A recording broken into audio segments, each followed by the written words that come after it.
ভারতবর্ষ পৃথিবীর মধ্যে এমন একটি দেশ হিসেবে আত্মপ্রকাশ করছে যে প্রথমবার লেজার হাতিয়ারের জন্য দেশকে এক্সপোর্ট করার সক্ষমতা অর্জন করেছে। অর্থাৎ লেজার হাতিয়ার বিক্রির ক্ষেত্রে প্রথম দেশ হবে ভারতবর্ষ।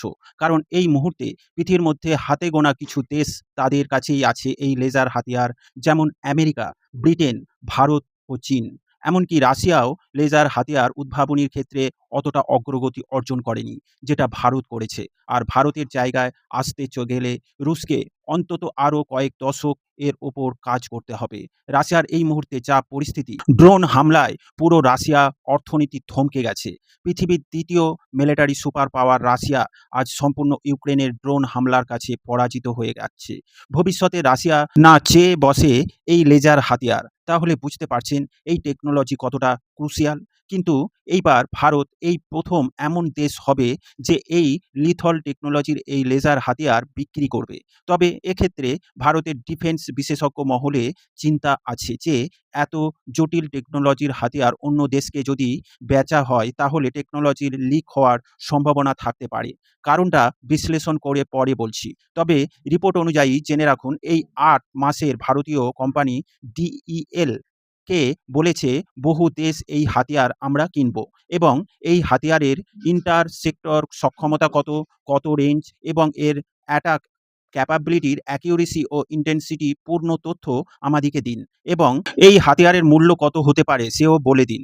কিন্তু সবচেয়ে গুরুত্বপূর্ণ কথা হলো, যতগুলো দেশ ভারতের কাছ থেকে ব্রহ্মোস মিসাইল কেনার প্রস্তাব দিয়েছে তার চাইতেও দ্বিগুণ পরিমাণ দেশ এই লেজার হাতিয়ার সম্বন্ধে জানার আগ্রহ প্রকাশ করেছে।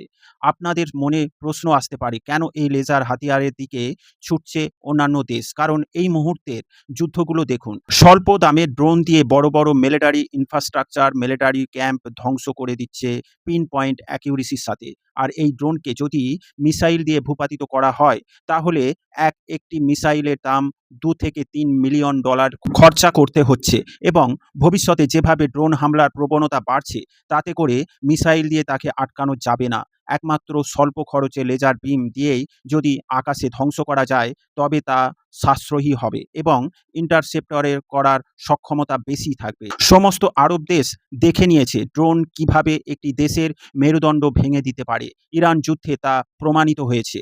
সেক্ষেত্রে এই সব দেশগুলো বিলিয়ন বিলিয়ন ডলার ব্যয় করে হলেও নিজের দেশের সুরক্ষা সম্বন্ধে ব্যাপক চিন্তিত, আর তারা ভারতের কাছে এই লেজার হাতিয়ার কেনার জন্য আগ্রহ প্রকাশ করেছে।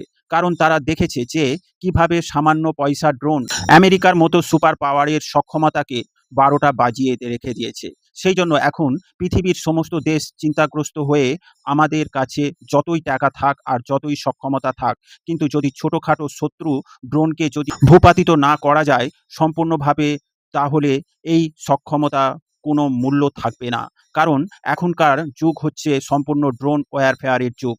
আপনারা হয়তো উপদেশ হিসাবে বলতে পারেন যে পৃথিবীতে অনেক এয়ার ডিফেন্স সিস্টেম পাওয়া যায়, যেমন পেট্রিয়ট, থার্ড, ভারতের আকাশ এনজি, কিন্তু বিশেষজ্ঞরা বলছে এখনকার যুদ্ধের প্রেক্ষাপট যেভাবে বদলেছে, এই সব এয়ার ডিফেন্স সিস্টেমগুলো যুদ্ধ জাহাজ, মিসাইল, আইসিবিএম এর জন্য ঠিক আছে, কিন্তু ড্রোনের জন্য আলাদা চিন্তাভাবনা করতেই হবে।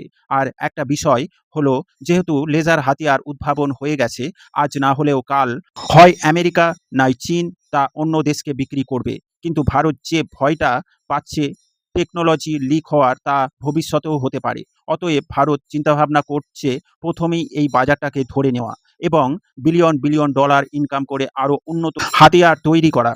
আপনারা জেনে থাকবেন, আমেরিকাকে এত বড় মিলিটারি সুপার পাওয়ার হয়েছে তা একমাত্র এই কারণেই। নতুন নতুন অস্ত্র উদ্ভাবন করেছে এবং বিক্রি করে আরও নতুন নতুন আধুনিক অস্ত্র তৈরি করতে থেকেছে আমেরিকা প্রাইভেট কোম্পানিগুলো, এবং বর্তমানে তারা পৃথিবীর ১ নম্বর কোম্পানি হিসেবে অস্ত্র বিক্রির মার্কেট সম্পূর্ণ ধরে রেখেছে।